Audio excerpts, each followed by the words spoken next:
Ladies and gentlemen, welcome back to the channel. Happy St. Patrick's Day to all of you, and welcome to the review. It's not really a review, more thoughts, I suppose, on Season 2 Reloaded here within Modern Warfare 2. I was finally able to get my hands on the game and actually start playing it and kind of dive into the new content, and overall, I would say that Season 2 Reloaded is actually a step in the right direction for Modern Warfare 2, though I worry that it's a case of too little too late, because here we are like 6 months into the game's life cycle, and the game is just now getting an original map for the very first time. I mean, the Expo map is actually pretty good, in my opinion anyway. I've seen a lot of complaints saying that the map is too big, and I do agree. If you play things like Team Deathmatch, sometimes Kill Confirmed, stuff like that, then the 6v6 aspect on this map is relatively slow, but things tend to speed up quite a bit when you're playing things like Domination or Hardpoint. As of right now, you can play the map in standard rotation, or you can play a mosh pit, and I was just playing the mosh pit so I could really get a feel for the map itself. I played it a whole bunch, and yes, at times it can be slow, but that's honestly true of like any Call of Duty map. It really depends on the people in the lobby. Like, I think earlier today I had a match where it was Kill Confirmed on this map, and we were like, called a minute and a half, 2 minutes into the game, and the score was like 10-7. I'm like, okay, nobody's moving in this match, I'm just gonna back out, you know. And you could say that's map design, but I think it's more or less just the people in that lobby, whatever challenges they were going for, however they felt like playing. I don't know. I mean, that's the thing about these Call of Duty maps, and I guess games in general, they're essentially a sandbox for the player base to engage with. I mean, there's nothing forcing them to move around, you know, it's whether or not they actually want to, and sometimes you get into a really boring lobby. But in general, I'd say I'd probably played the map 20 times or so.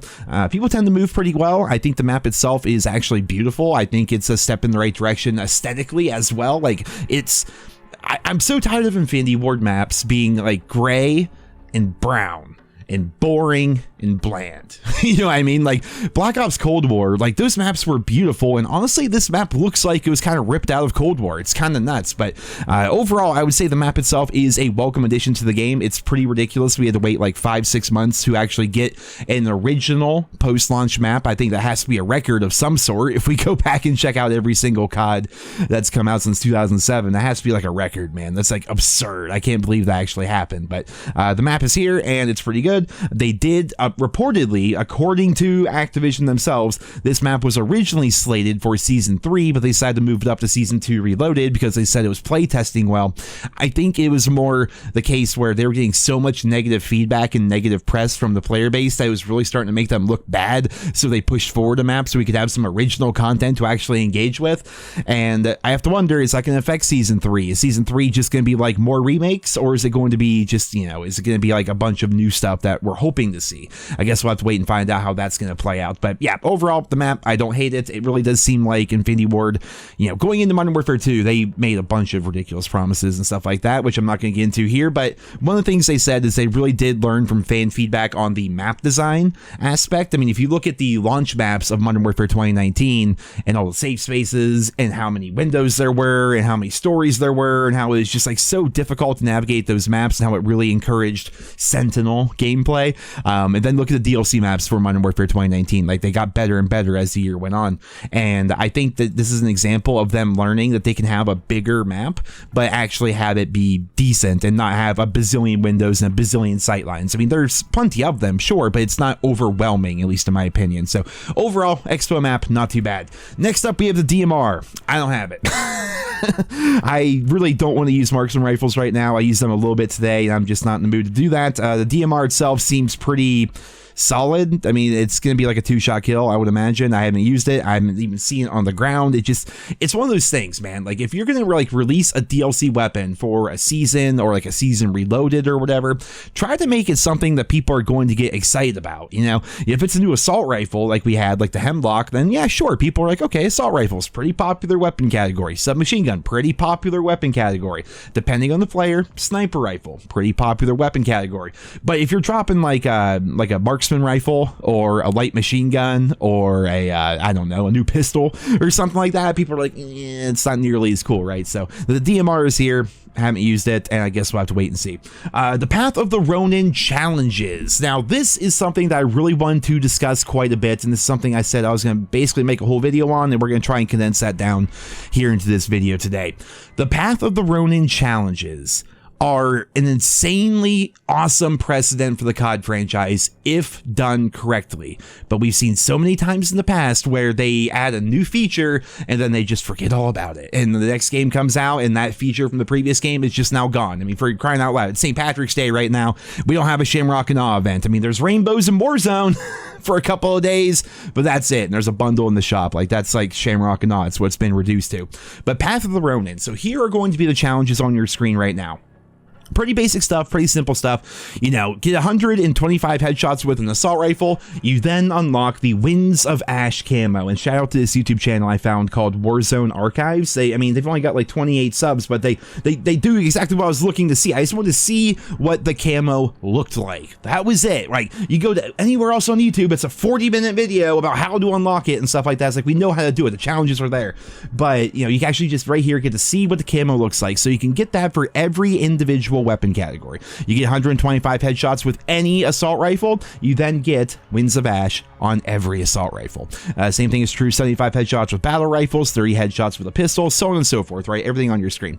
You can do that to unlock Winds of Ash for every weapon category. And similar to Orion camo, we now have another mastery camo in the form of the Bowing Blossoms. And here, once again, thank you, Warzone Archives. This is what the camo itself is going to look like. Now, I will say, for me, like my personal taste, I'm not blown away by this camo. I wish it were animated. I wish they did more with it. You know, I think we can, I'm sure there's an example of it where the cherry blossoms could literally be moving on the camo itself. I think we've seen something like that in COD in the past, but I can't quite remember off the top of my head.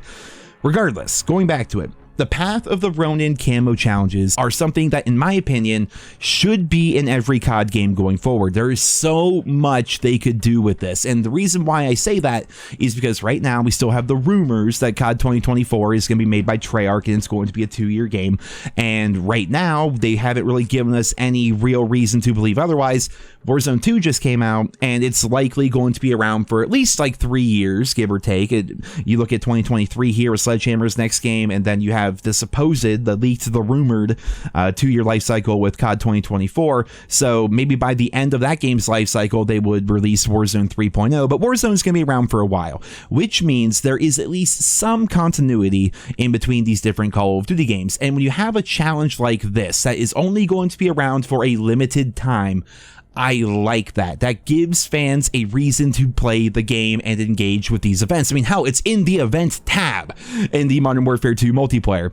And this could be a situation where, similar to the previous Path of the Ronin challenges where you had to unlock the crossbow is now just locked behind a simple challenge. It's like, get 50 long shots with marksman rifles or something like that, or you can extract with it in DMZ. So you don't have to do the previous challenges that were associated with this event to get the crossbow. But when it comes to this camo, we don't know exactly what they're going to be doing with it. It's possible they're just going to add them in as like a normal camo they can get after the event ends, which presumably the event will end when Season 2 is over. But it's also possible that once the event is over, this camo just goes away for good. And in a situation where we have Warzone 2 that's going to be around for a number of years, having that cherry blossom camo, having the Bowing Blossom and the Winds of Ash, like having those camos as something that you earned during a specific event back in the day that you can still use now, that is what made the old events so interesting, right? If we go back to games like COD World War II, if you go back to a game like Modern Warfare Remastered, the fact that you could only get certain stuff until they changed it, but you could only get certain stuff during a limited event, that's what made the events feel special. When you looked forward to like a holiday coming up, right? Winter Siege, Shamrock and Awe, Days of Summer, you know, all these different events, Halloween Scream, you looked forward to them because you knew there was going to be seasonal content that was going to be themed around a holiday that the whole world's basically celebrating, you know, and it was fun to mess around with those different things and actually go about unlocking those different things while having a breath of fresh air and in some cases a different environment to play COD in, depending on the event, depending on what was going on, you know. So when it comes to Path of the Ronin, I really do hope that going forward, this is something that they expand upon. I would love for every season to have a special camo that you can go for every single season, or maybe make them not every season, because if we're talking 6 seasons in a year, then it's not going to feel as unique. It's like, who cares? I didn't get the season 3 special camo or whatever. Some people are going to care, some people might not, but especially when it comes to things like, you know, Shamrock and Awe, bring that back for crying out loud, Winter Siege and all the events, right? And then having these little mini events within the event, that is cool, because a lot of these events have just been reduced to bundles in the shop. and they're always talking about player retention and how that's good for their shareholders and stuff. Well, having fun events to look forward to and things to grind for, which are grindy but not too grindy. I mean, 30 headshots with pistols, 50 headshots with shotguns. Yes, that may take you a little bit, but it's not obscene. You know, this is something you could definitely get done over the course of a month before the event is going to end. So yeah, I'm interested to see how this is going to play out, because I would love to see a system like this be expanded upon in future seasons as well as in future games, like events within events, you know what I mean? Like events within seasons. Like that would be cool. So overall, Path of the Ronin, I mean, I'm still working on the challenges myself. I'm just leveling up my guns, still working towards Orion. But yeah, in general, I think it's a really cool concept. The camos, like the rewards themselves, are nothing crazy right now, but this is something that I don't believe we've ever really seen in the COD franchise before. And I would love to see more of this going forward. I definitely want to see it expanded upon. So we'll have to wait and see how that's going to play out. And finally, the new raid. Also haven't played it. I'm thinking, I thought I was going to post it to my second channel, but maybe I'll post it to my main channel, like our first full playthrough. Like, I don't want to stream the new raid, because a big part of the raid is, you know, there's going to be spoilers, obviously, but also there's lots of, like, puzzles involved, and those puzzles, like, I don't want to be spoiled as to how to do them. I don't want to be streaming and then be, like, stuck on a part and then have somebody just pop up in chat being like, hey, this is how you figure that out. It's like, no, shut up. I want to figure it out myself, you know? But the first raid, I did a whole video on it. The first raid is such an amazing expansion upon the idea of, like, Spec Ops in general. I mean, it's not zombies, but it's still pretty good. Like the first raid I genuinely enjoyed, and I am interested to see what the second raid is going to be like. And apparently we're going to get a raid pretty much every single season going forward. So yeah, that's another like awesome new feature that they've added, and I can't wait to see it expanded upon. I'm just hoping they don't abandon it like they've done so many other great ideas throughout Call of Duty's long history. But guys, there you have it. There's like my long-winded discussion, I suppose. I streamed the game a bunch today and just was leveling up guns, playing on the new map and trying out the new stuff. And yeah, I mean, a DMR, let me know in the comments if you guys like it. I mean, even if it's amazing, I probably won't use it very much because it's a DMR, but Path of the Ronin is really cool. The Expo map, I like it. New raid apparently is fantastic.